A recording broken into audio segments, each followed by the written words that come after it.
नमस्कार दोस्तों, जेबी study point के यूट्यूब चैनल में आपका बहुत बहुत हार्दिक स्वागत और अभिनंदन करता हूं। तो दोस्तों, जीआईसी हिस्ट्री का प्रैक्टिस सेट 1 लेकर हाजिर हैं, जो एग्ज़ाम 19 सितंबर को होने वाला है। और फ्रेंड्स, हमारा उद्देश्य है आपकी बार जीआईसी पार। तो दोस्तों, आइए शुरू करते हैं बिना किसी देरी के। तो फ्रेंड्स,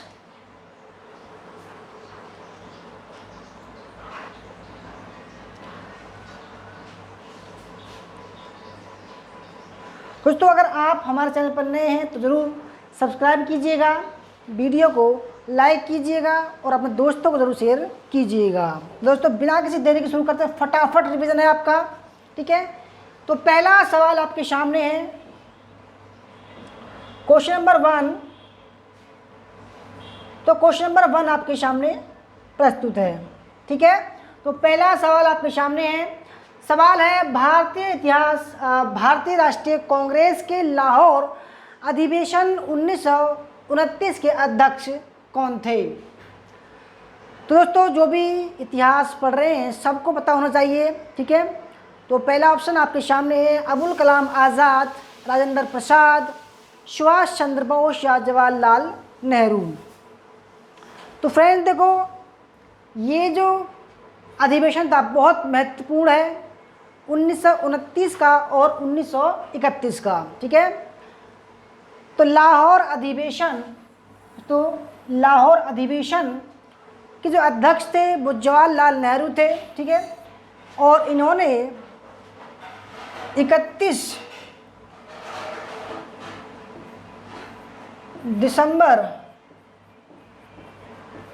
ठीक है, 1929 की रात्रि 12 बजे, दोस्तों 12 बजे रावी नदी के तट पर जो है भारतीय झंडा फहराया था, ठीक है दोस्तों, भारतीय झंडा फहराया था उन्होंने। और फ्रेंड्स 26 जनवरी को इन्होंने क्या किया, स्वाधीनता दिवस मनाने का फैसला किया। और फ्रेंड्स लगातार 26 जनवरी को इन्होंने स्वाधीनता दिवस मनाया और आखिरकार 26 जनवरी 1950 को भारत का संविधान जो है दोस्तों, इनकी इसको गणतंत्र दिवस बोलते हैं, वो लागू किया गया। इसी की याद को दोस्तों स्मरण करने के लिए जो है 26 जनवरी का टाइम रखा गया था। तो राइट आंसर है ऑप्शन नंबर डी, यानी कि जवाहरलाल नेहरू। दूसरा सवाल आपके सामने है, सवाल है निम्नलिखित में से किसने नागार्जुनी पहाड़ियों की गुफाओं को आजीविकाओं को दान में दिया था। तो ये जो पहाड़ियाँ हैं बिहार में पड़ती हैं, ठीक है, बिहार में पड़ती है।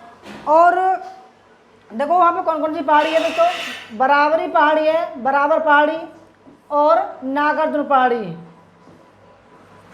ठीक है, 2 पहाड़ियाँ हैं। तो आपके सामने 4 ऑप्शन दे रखे हैं, कुणाल, संप्रति, दशरथ और इंद्रपालित।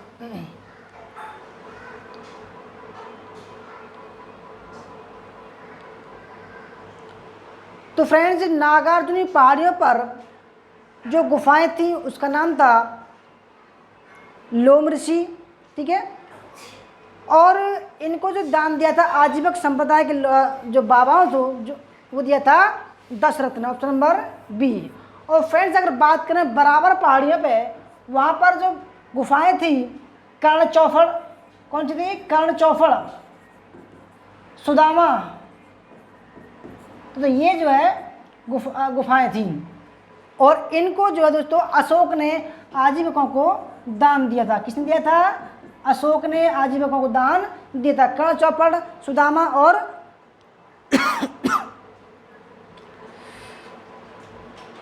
तो फ्रेंड्स राइट आंसर है दशरथ।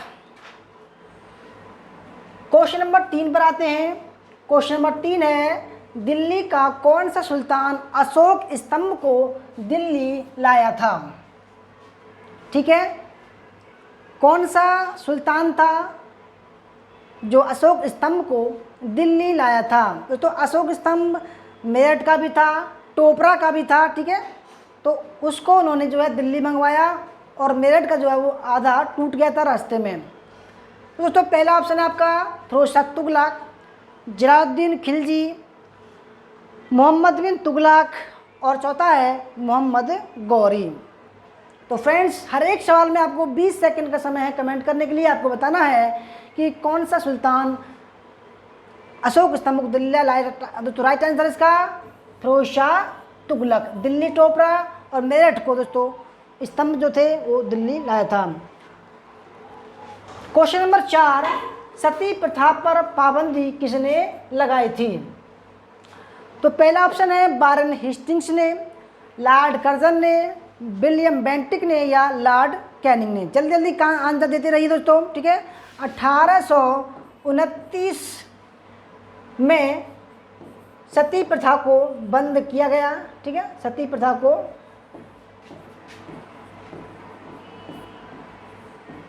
बंद किया गया, ठीक है। और किसके प्रयासों से? राजा राममोहन राय के प्रयासों से लॉर्ड विलियम बेंटिक ने 1829 में सती प्रथा को बंद कर दिया गया। पांचवा सवाल आपके सामने है, वैदिक काल में किस पशु को अघन्य माना गया, यानी कि ने मारने योग्य माना गया है? पहला ऑप्शन है बैल, भेड़, गाय, हाथी। तो किसको दोस्तों, किस पशु को अघन्य माना गया है? ठीक है, आपके सामने 20 सेकंड दिए हैं कमेंट करने के लिए, जल्दी जल्दी कमेंट करते रहिए। तो फ्रेंड्स इसका जो राइट आंसर है वो है गाय है। दोस्तों गाय के ऊपर युद्ध भी होते थे उस समय, इसको बोला गया है गविष्ठी। क्या बोला गया है? गविष्ठी। और फ्रेंड्स एक होता है गोमत। गोमत इसका मतलब था जिसके पास में सबसे ज़्यादा गाय होती थी उसको जो है धनवान माना गया है वैदिक काल में, और उसको बोला गया दोस्तों गोमत। ठीक है, right answer option number c. Question number 6 को देखते हैं। कौटिल्य अर्थशास्त्र के अनुसार दीवानी न्यायालय को कहा जाता था। दोस्तों उस समय दो न्यायालय थे, दीवानी और फौजदारी। ठीक है, दो न्यायालय थे, दीवानी और फौजदारी। तो पहला ऑप्शन है परिहार, धर्मस्थीय, कंटक शोधन या दंडाधिकारी।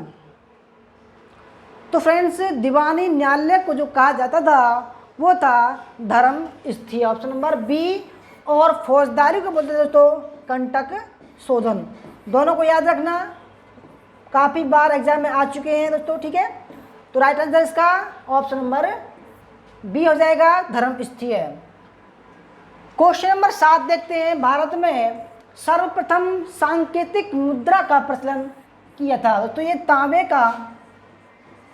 के थे। ठीक है, तांबे के, तांबे प्लस चांदी के थे।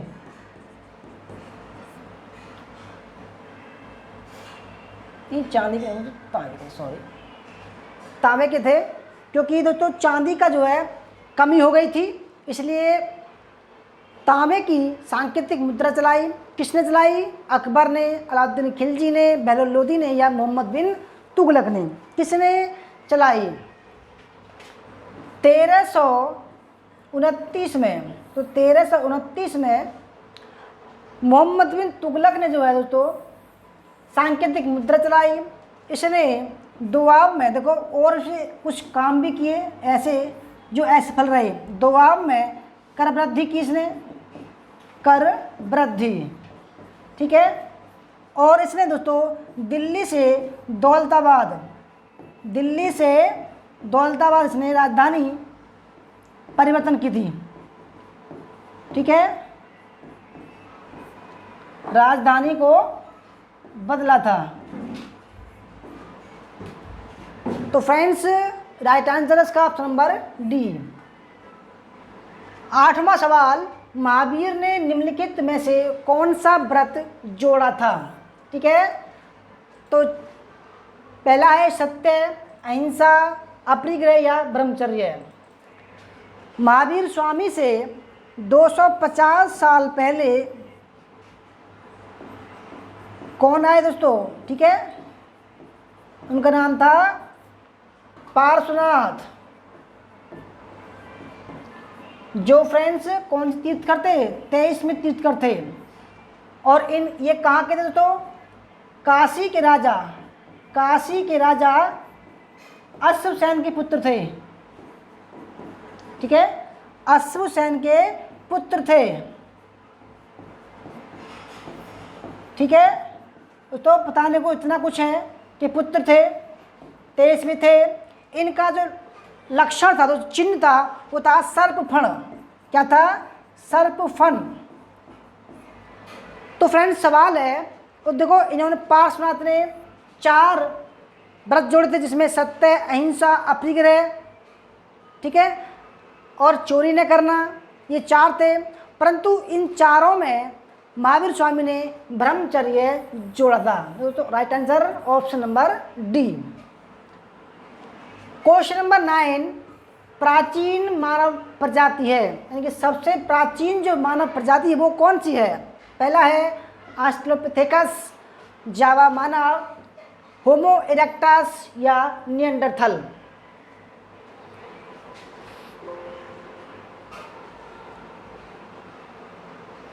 दोस्तों इसको बोला गया है औजार बनाने वाले, औजार बनाने वाले।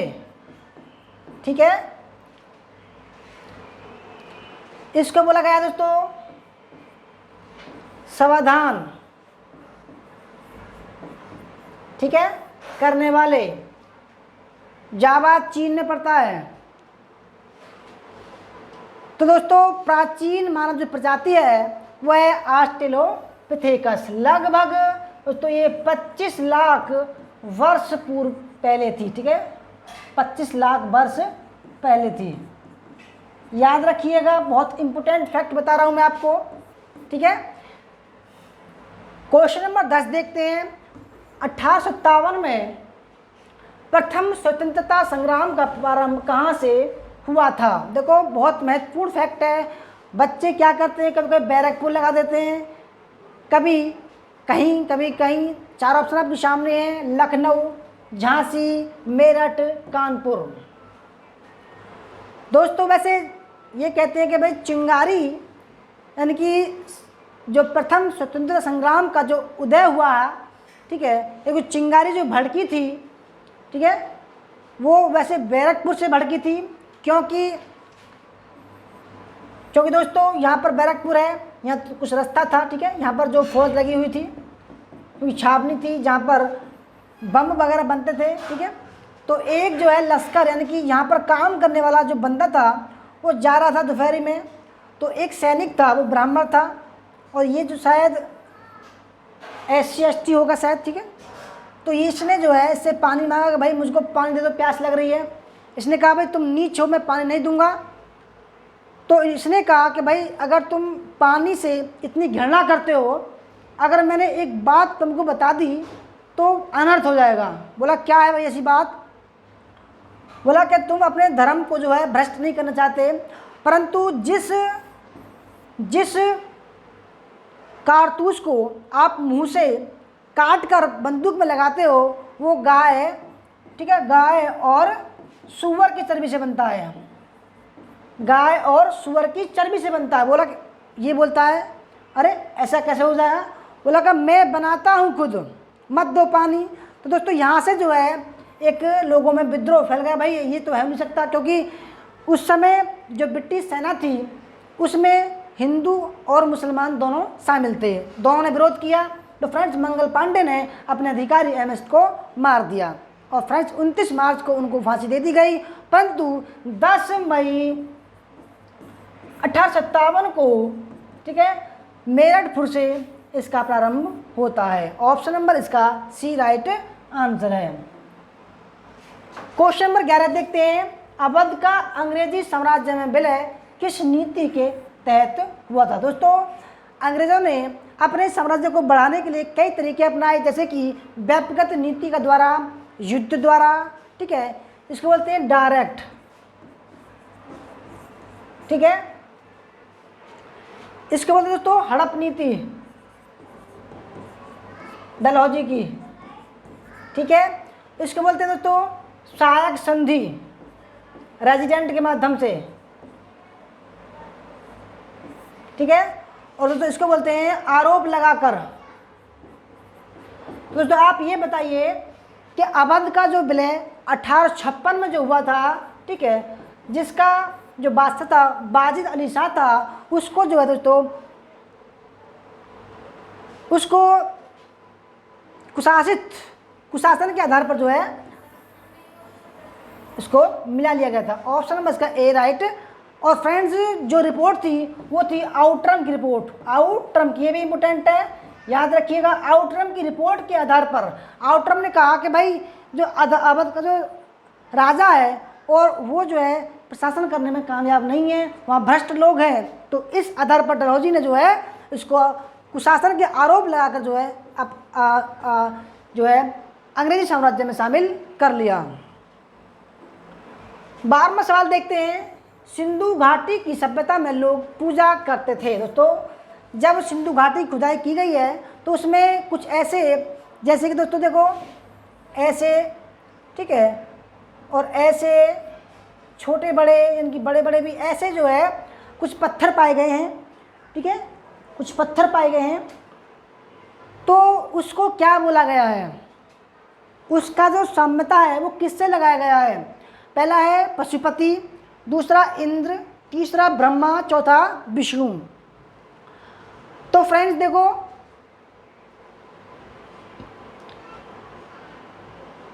जो इंद्र है वो नहीं है, क्योंकि इंद्र जो था दोस्तों ऋग्वेद का एक प्रमुख देवता, ऋग्वेद का, ठीक है। और जो सिंधु सभ्यता है उसमें ऋग्वेद का कोई स्थान नहीं है। सॉरी, सिंधु सभ्यता में ऋग्वेद का कोई स्थान नहीं, क्योंकि ऋग्वेद जो है सिंधु सभ्यता के बाद में बना था। दूसरा गलत है क्योंकि उत्तर वैदिक काल का देवता है विष्णु है, भागवत, ठीक है, वैष्णव संप्रदाय जो शुंग काल के आसपास बना था। ब्रह्मा दोस्तों उत्तर वैदिक काल के हैं, ठीक है। तो यानी कि ऑप्शन नंबर जो फर्स्ट है पशुपति, तो पशुपति का साम्य ये इनको माना गया है शिवलिंग। क्या माना गया दोस्तों? शिवलिंग माना गया है। और इसी का साम्य जो है पशुपति यानी कि शिव शंकर से माना गया है, शिव जी से माना गया है, ठीक है दोस्तों। तो राइट आंसर इसका फर्स्ट। क्वेश्चन नंबर 13 देखते हैं। किसने एक और संस्कृत मुद्रालेख के साथ चांदी के सिक्के निर्गत यानी कि जारी किए थे? तो पहला ऑप्शन है मोहम्मद बिन कासिम, महमूद गजनबी, शेरशाह सूरी या अकबर। तो फ्रेंड्स 20 सेकंड का समय है कमेंट करने के लिए। आपको बताना है कि किसने, यानी कि दोस्तों जो सिक्का होता है इसका एक पार्ट ये है, दूसरा पार्ट ये है। ये चांदी के सिक्के थे, ठीक है। तो एक और संस्कृत में कुछ लिखा है संस्कृत में, और फ्रेंड्स दूसरी ओर जो है देवी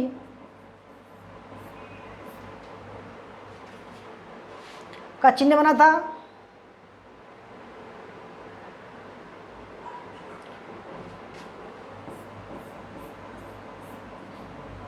तो देवी नहीं थी, ठीक है। एक तरफ उसमें लिखा दोस्तों इनकी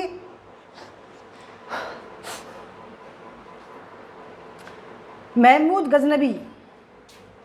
तो राइट आंसर जो ऑप्शन नंबर यानी कि गजनबी प्रकार के सिक्के चलाए थे, ऑप्शन नंबर बी। शेरशाह ने दोस्तों क्या था? रुपया चलाया था, रुपया। इसने दोस्तों अकबरी सिक्के, ठीक है, दाम, ससगनी, ठीक है, इलाही सिक्का। तो फ्रेंड्स मोहम्मद बिन तुगलक ने कोई सिक्का जारी नहीं किया, क्योंकि इसने 712 में सिंध पर आक्रमण किया था, जिसका इतिहास हमें सिंध का जो इतिहास है वो चचनामा एक पुस्तक है, जिसको किसने लिखा है? अली कूफी ने लिखा है, अली कूफी ने लिखा है, उससे मिलता है अली कूफी। तो फ्रेंड्स राइट आंसर है ऑप्शन नंबर बी। 14वां सवाल, निम्नलिखित में से सर्वप्रथम भगवद गीता का अंग्रेजी अनुवाद किसने किया था? पहला ऑप्शन है William Jones, Charles Wilkinson, Cunningham या जेम्स प्रिंसेप। तो फ्रेंड्स आपको बताना है कि सबसे पहले किसने भगवत गीता का, ठीक है, 1789 में, ठीक है, 1789 में दोस्तों किसने किया था? Option number b right answer है। और फ्रेंड्स विलियम जोन्स ने 1784 में बंगाल में एशियाटिक सोसाइटी ऑफ बंगाल की स्थापना की थी, ठीक है। और फ्रेंड्स जेम्स प्रिंसप ने 1837 में क्या किया था? अशोक के अभिलेखों को पढ़ा था, ठीक है, अशोक के अभिलेखों को पढ़ा था जो ब्राह्मी लिपि थी। तो राइट आंसर इसका option number b Charles Wilkinson. Question number 15 देखते हैं। चंद्रगुप्त द्वितीय के साथ में पाशुपतों का एक महत्वपूर्ण केंद्र था। पहला ऑप्शन है मथुरा, कौशाम्बी, त्रिपुरी या उदयगिरी। दोस्तों आपको बताना है कि चंद्रगुप्त द्वितीय के साथ में पाशुपतों का एक महत्वपूर्ण केंद्र कौन सा था?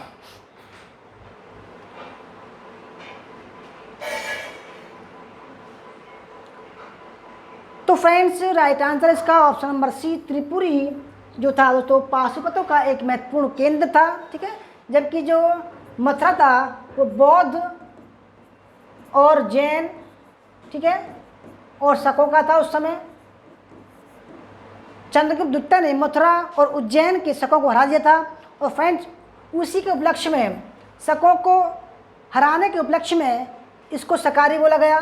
क्या बोला गया दोस्तों? सकारी, ठीक है। और उसने दोस्तों क्या किया? चांदी के सिक्के जारी किए। इंपॉर्टेंट फैक्ट बता रहा हूँ मैं आपको, चांदी के सिक्के जारी किए। इससे पहले दोस्तों किसी गुप्त राजा ने चांदी के सिक्के जारी नहीं किए थे। तो ऑप्शन नंबर इसका सी राइट आंसर है। क्वेश्चन नंबर 16 की बात करते हैं। सर्वाधिक संख्या में हस्तकुठार यानी कि हाथ की कुल्हाड़ी, हैंड एक्स बोला गया है जिनको, और क्लीवर प्राप्त होते हैं दोस्तों, ठीक है। तो आपके सामने 4 ऑप्शन है। नवपाषाण काल में, निम्न पुरापाषाण काल में, मध्य पाषाण काल में या आदि ऐतिहासिक काल में। तो देखो इतिहास को हम 3 पार्ट में डिवाइड करते हैं। पहला है प्राग ऐतिहासिक, प्राग ऐतिहासिक, ठीक है। दूसरा है आपका आदि ऐतिहासिक,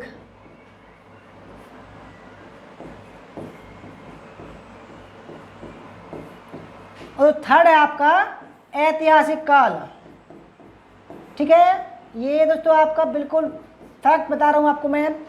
दोस्तों जो प्राग ऐतिहासिक है उसमें हम पढ़ते हैं दोस्तों पाषाण,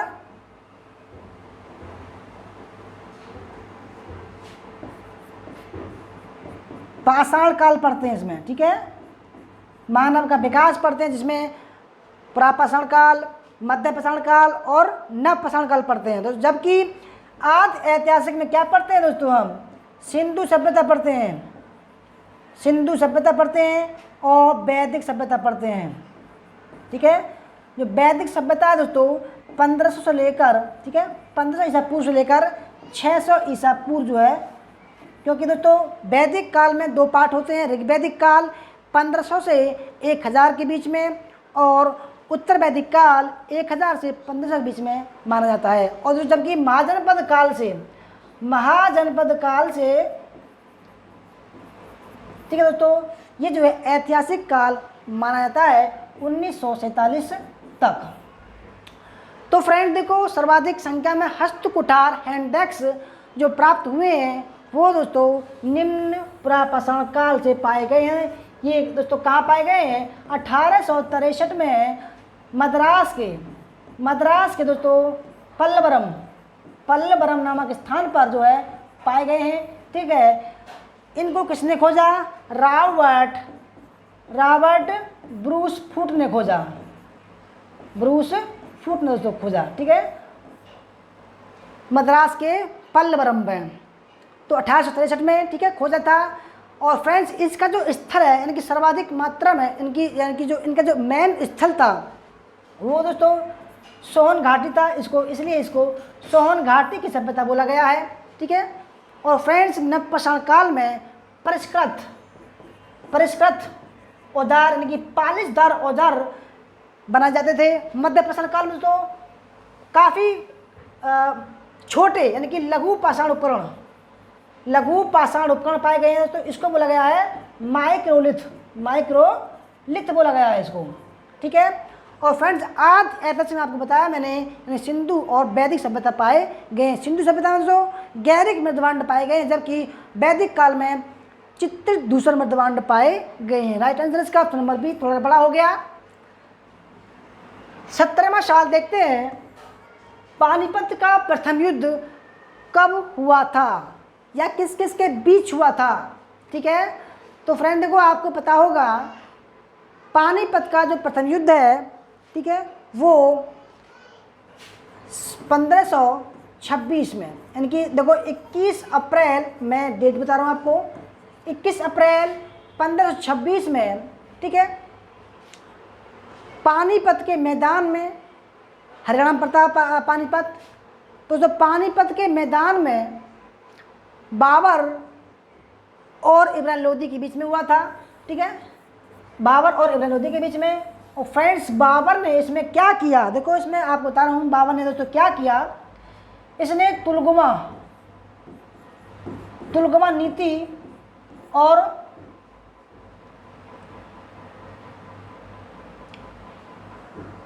तुलगमा दोस्तों और एक थी तुलगमा नीति के तहत जो है अपनी तोपों को सजाया। उस्मानी, ठीक है, उस्मान दोस्तों एक नीति थी, उसके तहत जो है उन्होंने अपनी तोपों को सजाया। और फ्रेंड्स इन तोपों के साथ, और तुलगमा होती है दोस्तों जैसे कि आधी सेना इधर, यानी कि 25% सेना इधर, 25% इधर और 50% इधर। और यहाँ पर दोस्तों क्या किया, उन्होंने तोपों को सजाया ऐसे करके, यहाँ पर गड्ढा खोदा बहुत गहरा, और जैसे ही दोस्तों इब्राहिम लोदी की सेना आई, यहाँ पर दोस्तों गिरती गई, ठीक है, और तोपों की सहायता से ही सबको मार दिया गया। लगभग दोस्तों 1 लाख की जो सेना थी दोस्तों, वो 6 घंटे में ही ढेर हो गई।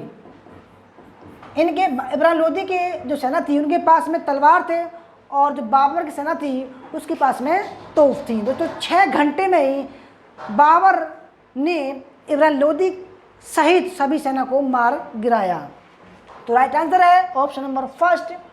18वें सवाल की बात करते हैं, ऋग्वैदिक काल में निष्क किस अंग का आभूषण था। तो पहला है कान का, दूसरा गले का, तीसरा बाहु का या कि भुजा का, और चौथा है कलाई का। तो फ्रेंड्स ऋग्वैदिक काल में निष्क जो था वो किस अंग का आभूषण था।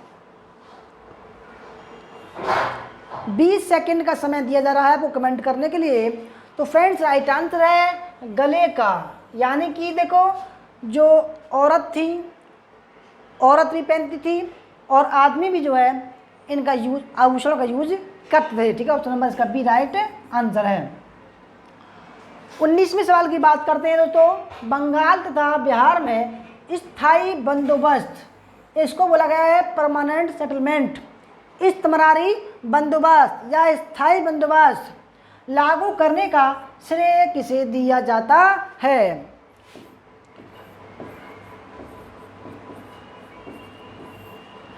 दोस्तों 4 ऑप्शन आपके सामने दे रखे हैं। पहला है लॉर्ड कर्जन को, लॉर्ड कॉर्नवालिस को, लॉर्ड रिपन को या लॉर्ड बेले-जली को। तो फ्रेंड्स 1792-93 में इस बंदोबस्त को लागू किया गया। तो राइट आंसर इसका लॉर्ड कॉर्नवालिस ने दोस्तों क्या किया, स्थायी बंदोबस्त जो है जमींदारों के लिए, ठीक है, जमींदारों के लिए जो है लागू किया था।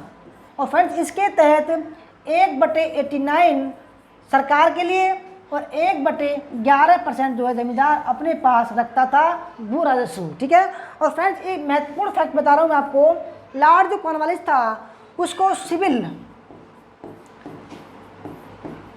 सिविल सर्विस का जन्मदाता, फाउंडर, सिविल सर्विस का जन्मदाता बोला गया है, ठीक है। और फ्रेंड्स इसको पुलिस विभाग का भी जन्मदाता बोला गया है, ठीक है, पुलिस विभाग का। ठीक है, तो राइट आंसर है ऑप्शन नंबर वी। और फ्रेंड्स इसी के काल में जो तीसरा अंग्रेज प्लस मैसूर युद्ध हुआ था, ठीक है, जो दोस्तों श्रीरंगपट्टम की संधि के तहत खत्म हुआ था। तो फ्रेंड्स राइट आंसर है option number B, Lord Cornwallis. 20वें सवाल की बात करते हैं तो पृथ्वीराज चौहान ने मोहम्मद गौरी को किस युद्ध में पहली बार पराजित किया था? तो फ्रेंड्स आपके सामने 4 ऑप्शन हैं, पानीपत, तराइन, चंदावर या थानेश्वर।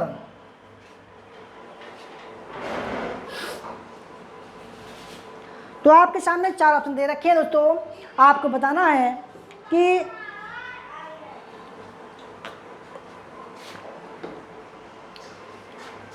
देखो दोस्तों, इसका राइट आंसर है ऑप्शन नंबर सेकंड, तराइन का युद्ध।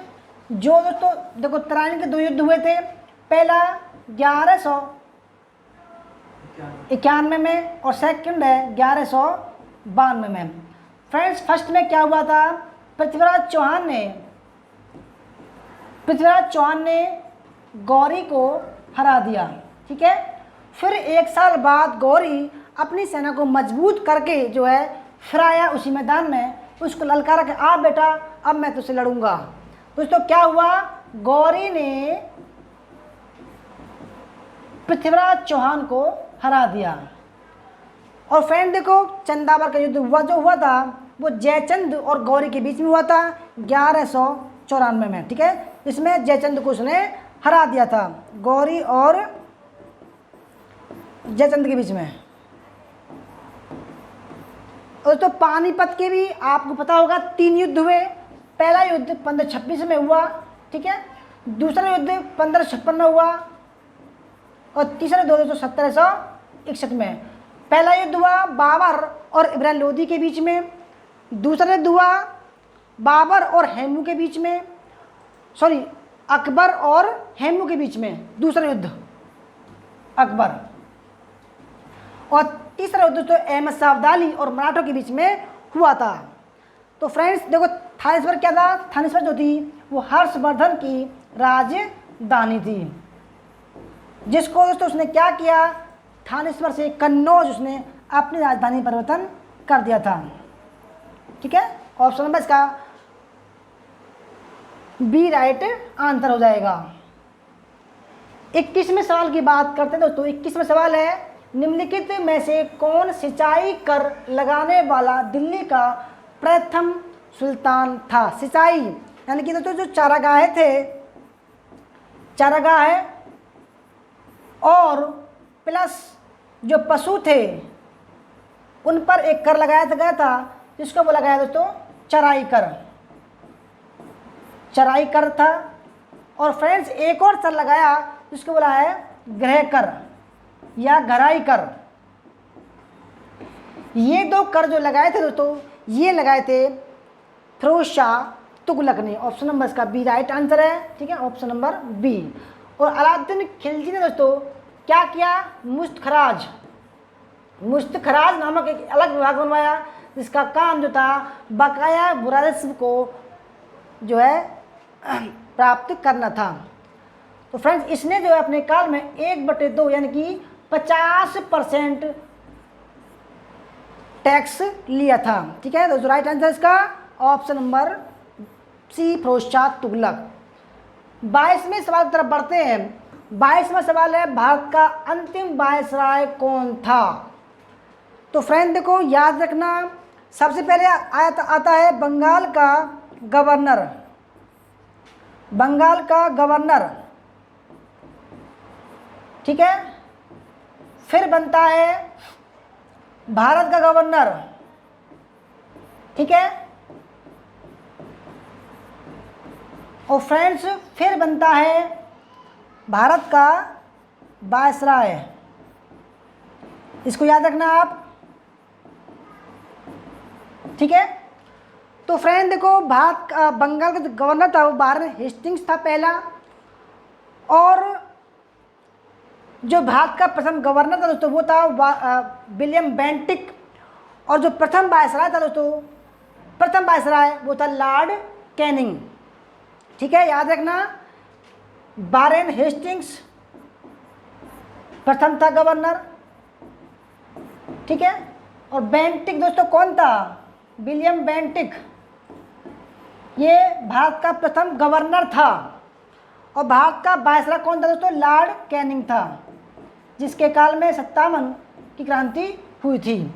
और फ्रेंड्स ये जो सवाल पूछ रहा है, ये पूछ रहा है भारत का अंतिम वायसराय कौन था, तो दोस्तों राइट आंसर हो जाएगा इसका ऑप्शन नंबर बी। और देखो कुछ बच्चे क्या करते हैं, सी राजगोपालाचारी को भी जो है भारत का अंतिम वायसराय बताते हैं, जबकि दोस्तों ये जो है, ये हैं स्वतंत्र भारत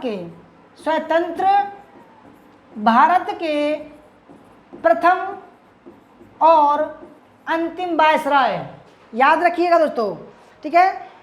सी राजगोपालाचारी जो है स्वतंत्र भारत के पहले और अंतिम वायसराय हैं, ठीक है दोस्तों। कुछ कंफ्यूज हो जाते हैं बच्चे। क्वेश्चन नंबर 23 की बात करते हैं, 23, ईस्ट इंडिया कंपनी की प्रथम फैक्ट्री स्थापित की गई थी।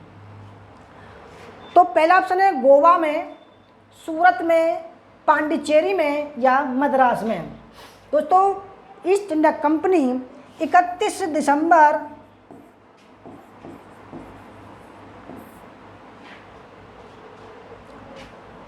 1599 को, देखो एग्जैक्ट टाइम बता रहा हूँ आपको मैं, 31 दिसंबर 1599 को बनी थी, इसलिए इसको बोला गया, 1600 ईस्वी को बोला गया है, ठीक है, इसलिए इसको 1600 ईस्वी बोलते हैं हम। और इसको सबसे पहले दोस्तों 15 वर्षों के लिए दक्षिण एशियाई यानी कि पूर्व के देशों के साथ में अधिकार प्राप्त हुआ था कि भाई आप जाकर जो है इन देशों के साथ में व्यापार कर सकते थे, ठीक है। तो दोस्तों ईस्ट इंडिया कंपनी की जो प्रथम फैक्ट्री स्थापित की गई थी वो सूरत में और जहांगीर के काल में स्थापित की गई थी दोस्तों, ठीक है। 1608 में स्थायी बनी और 1611 में दोस्तों 1608 में अस्थायी बनी और 1611 में दोस्तों उसको क्या किया, स्थायी बना दिया गया मछलीपट्टनम में। तो फ्रेंड्स सूरत में 1608 में और मछलीपट्टनम में 1611 में बनाई गई थी। तो ऑप्शन में इसका बी राइट आंसर हो जाएगा। गोवा में दोस्तों पुर्तगाली थे, ठीक है, और पांडिचेरी में फ्रांसीसी थे, ठीक है।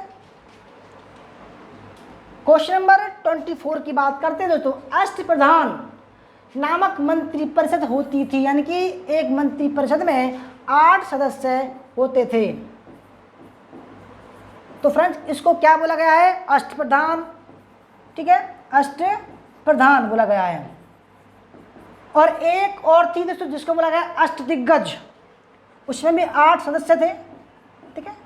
आज मैं आपको कन्फ्यूजन जो है वो दूर कर देता हूँ कि ज़्यादातर बच्चे यही सोचते हैं भाई अष्टदिग्गज क्या होता है और अष्टप्रधान क्या होता है। अष्टदिग्गज ये दोनों अलग अलग शब्द हैं दोस्तों। देखो जो अष्टदिग्गज थे उसमें भी 8 थे, और इसको बोला गया दोस्तों, ये जो सदस्य थी मंत्रिपरिषद थी ये थी मराठा में, अष्टदिग्गज, ठीक है। और जो 8 सदस्य वाली जो मंत्रिपरिषद थी जिनको बोला गया अष्टदिग्गज, तो ये थे विजयनगर साम्राज्य में, विजयनगर में। तो दोस्तों आज से आप याद रखिएगा, अष्टप्रधान जो है वो मराठा और अष्टदिग्गज आए तो दोस्तों ये तेलुगु कवि थे। ये कौन थे? तेलुगु कवि थे, तेलुगु कवि थे ये। और अल्लाह सानी पेदन दोस्तों इसका प्रमुख था, ठीक है। तो ये थे विजयनगर राज्य में, और कृष्णदेव राय के दरबार में इसको बहुत सम्मान मिला था। तो फ्रेंड्स अष्टप्रधान नामक जो अधिकारी थे, मंत्रिपरिषद थी, वो थी मराठा शासन में, ठीक है, अष्टप्रधान। तो ऑप्शन नंबर इसका बी राइट आंसर हो जाएगा। 25वें सवाल की बात करते हैं, शैव धर्म का प्रारंभ किस काल में माना जाता है? तो सवालों को समझिएगा।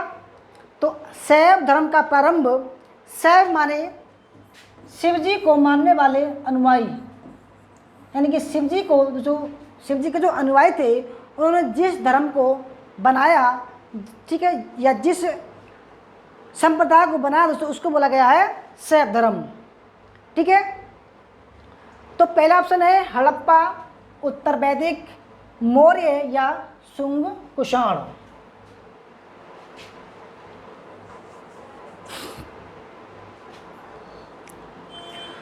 तो दोस्तों शैव धर्म का जो प्रारंभ माना गया है, ठीक है, वो माना गया है हड़प्पा सभ्यता से, जहाँ पर मैंने आपको बताया था दोस्तों लिंग के आकार की, ठीक है, यानी कि शिवलिंग के आकार दोस्तों कुछ मिली हैं, ठीक है, तो उनको बोला गया है शिवलिंग। और दोस्तों जब बस शिवलिंग का आपको जो पता होगा दोस्तों, आप जैसे शिवलिंग का नाम सुनते होंगे तो आप एकदम एग्जैक्ट पहुंच जाते होंगे भाई शिवलिंग जो है वो शिव जी का एक रूप है। तो फ्रेंड्स सबसे पहले जो है जो शैव धर्म का जो प्रारंभ है वो हड़प्पा से माना गया है, ठीक है, जबकि उत्तर वैदिक काल में, तो उत्तर वैदिक काल में जिसका जो समय था 1000 से लेकर 600 ईसा पूर्व के बीच माना गया है। तो इसमें जो है कई तरह के देवता थे, जैसे अग्नि देवता, प्रजापति देवता, ब्रह्मा देवता, ठीक है। और शुंग काल में दोस्तों, शुंग काल में भगवान मनु ने दोस्तों मनुस्मृति की रचना की थी, मनुस्मृति की रचना की थी, मनु की स्मृति, ठीक है। और फ्रेंड्स अगर बात करें हम मौर्य की, तो दोस्तों मौर्य में आप सभी को पता होगा दोस्तों, ठीक है, ज़्यादातर कि बौद्ध और प्लस जैन धर्म का उसमें बोलबाला था, ठीक है। तो फ्रेंड्स राइट आंसर है इसका ऑप्शन नंबर फर्स्ट हड़प्पा। 26वें सवाल की बात करते हैं, कौन शिक्षा से संबंधित नहीं है। तो फ्रेंड्स कौन जो है वो शिक्षा से संबंधित नहीं है। देखो तो ये सभी संस्कार हैं, हमारे हिंदू धर्म में 16 संस्कार हैं। कितने दोस्तों? 16 संस्कार हैं, ठीक है, 16 संस्कार हैं। पहला दोस्तों गर्भाधान है, दूसरा है पुंसवन, ठीक है, तीसरा केशांतोनयन,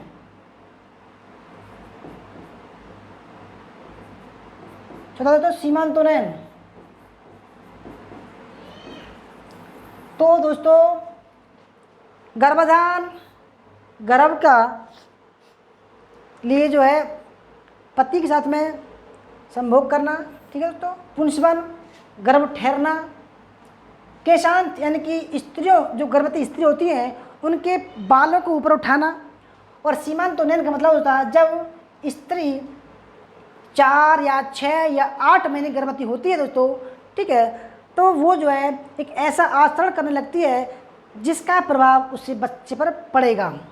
वो ऐसा मानती है कि भाई अगर मैं अच्छा व्यवहार करूँगी या अच्छे वेदों को पढ़ूँगी या अच्छा काम करूँगी तो मेरा जो प्रभाव होगा करने का उस समय में वो मेरे बच्चे पर पड़ेगा। दोस्तों ये जो है एक उनमें आस्था थी इस बात की कि भाई ऐसा हो सकता है।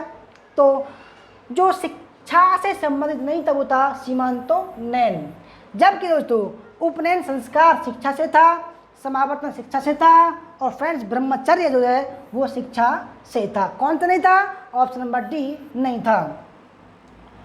क्वेश्चन नंबर 27 की बात करते हैं दोस्तों, निम्नलिखित युद्धों में से किस एक में बाबर ने जिहाद की घोषणा की थी? किस युद्ध को बाबर ने जिहाद का नारा दिया? ये भी एक सवाल होता है।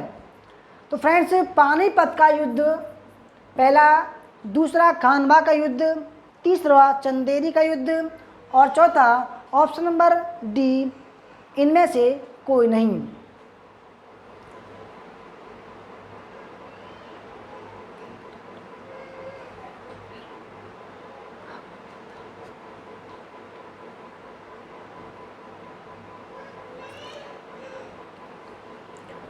तो फ्रेंड देखो जिहाद, देखो इम्पोर्टेंट सवाल है ये।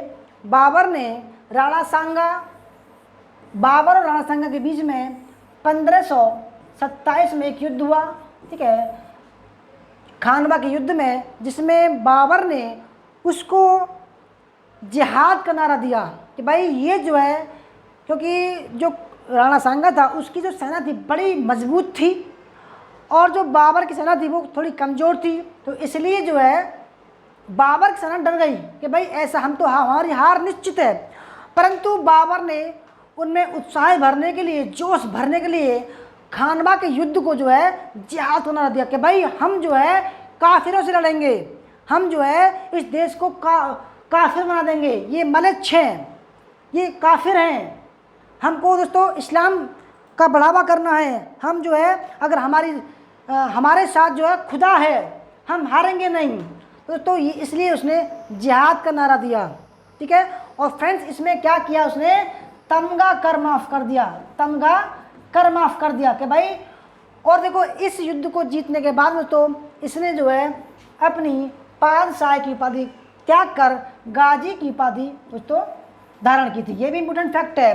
तो राइट आंसर है इसका ऑप्शन नंबर बी, खानवा का युद्ध। पानीपत का युद्ध 1526 में हुआ था दोस्तों, ठीक है, और चंदेरी का 1529 में। तो फ्रेंड्स राइट आंसर है ऑप्शन नंबर बी। 28वें सवाल की बात करते हैं, किस मुगल बादशाह के विरुद्ध जौनपुर में फतवा जारी किया गया? किसने किया? मुल्ला याजदी ने किया, ठीक है। तो किसके खिलाफ किया गया था? पहला है हुमायूं, अकबर, शाहजहां या औरंगजेब ने किया था। हुमायूं का काल देखते हैं दोस्तों। हुमायूं काल 1530 से 1540 तक, और उसका दोबारा 1555 से 56। इसके बाद दोस्तों 1556 में अकबर आता है जो 1605 तक जो है गद्दी पर बास बनता है। उसके बाद में जहांगीर आता है। जहांगीर काल दोस्तों 1605 से लेकर 1627 तक होता है, ठीक है। उसके बाद शाहजहां आता है 1627 से लेकर 1658, और उसके बाद में 1658 से लेकर 1707। तो ये जो है आपका मध्यकाल के शासक बनते हैं। तो फ्रेंड्स किस मुगल बादशाह के विरुद्ध जौनपुर में मुल्ला याजदी ने, नाम भी याद रखना, मुल्ला याजदी ने फतवा जारी किया था? ऑप्शन नंबर इसका बी राइट आंसर है, यानी कि अकबर के खिलाफ मुल्ला याजदी कहता है कि जो अकबर हैं, बादशाह जो अकबर हैं, वो इस्लाम के विरुद्ध कार्य कर रहे हैं, और वो दोस्तों क्या कहते, धर्म के विरुद्ध कार्य कर रहे हैं। वो अपने जो एक रास्ता होता है इस्लाम का प्रचार करने के लिए, इस्लाम को बढ़ावा देने के लिए, वो रास्ते से वो भटक गए हैं। तो इसलिए लोगों को उसने जो, यानी कि उस मुल्ला याजदी ने फतवा जारी किया था लोग उत्साहित में लोगों को विरुद्ध भड़काने के लिए अकबर के खिलाफ। तो friends right answer option number b. Question number 29 की बात करते हैं। चोल राज्य में एकल इकाई के रूप में शासित विशाल ग्राम को क्या कहा जाता था? समझिएगा सवाल को। चोल राज्य में एकल इकाई के रूप में विशाल ग्राम को क्या बोला गया था? पहला ऑप्शन है नाडू, कुर्रम, कोट्टम या तन्यूर। तो चोल जो राज्य था उसमें सबसे छोटा था ग्राम, ठीक है। उसके बाद में तन्यूर, उसके बाद में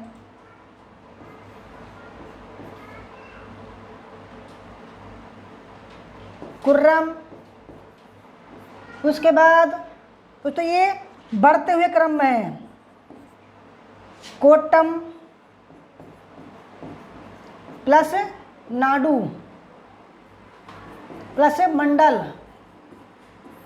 तो फ्रेंड्स ये जो थे वो इस तरीके, यानी कि छोटे से लेकर ये ग्राम जो था वो इकाई थी, ठीक है। स्थानीय स्वशासन ग्राम स्वशासन दोस्तों जो था वो चोल काल में, ग्राम स्वशासन याद रखिएगा, यह स्थानीय स्वशासन जो था दोस्तों वो चोल काल में लागू किया गया था। और जो एकल इकाई के रूप में जो शासित विशाल ग्राम थे उसको तनियों बोला गया है, ऑप्शन नंबर डी। 30वें सवाल की बात करते हैं दोस्तों। 30वां सवाल है, अध्यात्म ज्ञान के विषय में नचिकेता और यम या यमराज के बीच जो संवाद होता है, ठीक है, वो किस उपनिषद में प्राप्त होता है? तो पहला ऑप्शन है बृहदारण्यक उपनिषद में, सेकंड है छांदोग्य उपनिषद में, थर्ड कठोपनिषद में, या चौथा है केन उपनिषद में।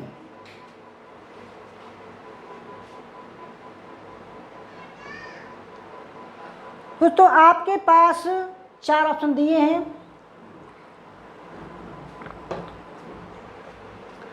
आपको 20 सेकंड का समय है कमेंट करने के लिए, बताना है दोस्तों कौन सा ठीक है।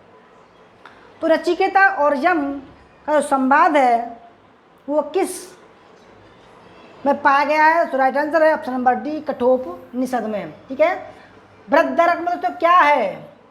गार्गी या मैत्रेय और बृहदारण्यक संवाद, ठीक है। छांदोग्य उपनिषद में तो क्या है? छांदोग्य उपनिषद में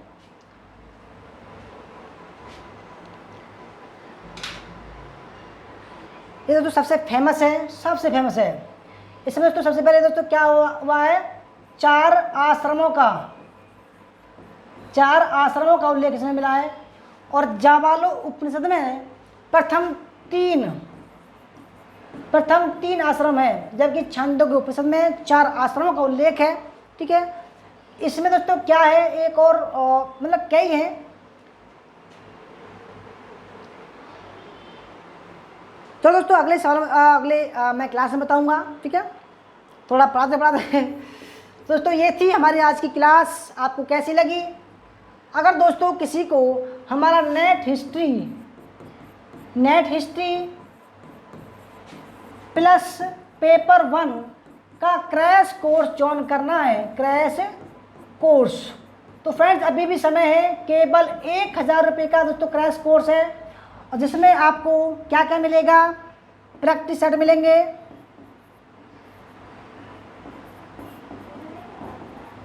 ठीक है, प्लस इसकी वीडियो प्लस PDF मिलेगी इनकी।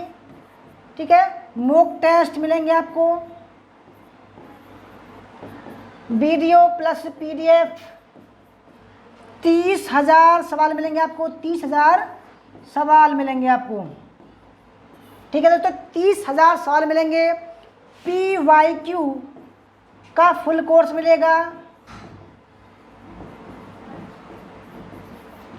और फ्रेंड पेपर 1 की बात करें तो प्रैक्टिस सेट मिलेगा आपको, video plus PDF, mock test, video plus PDF, और 5,000 आपको दोस्तों सवाल मिलने वाले हैं, और PYQ दोस्तों इसमें मिलेगा। दोस्तों ये थी हमारी क्लास। अगर किसी को ज्वाइन करना है तो हमारा नंबर है 8218345167, या व्हाट्सएप नंबर है हमारा 8755475312 पर संपर्क दोस्तों कर सकते हैं।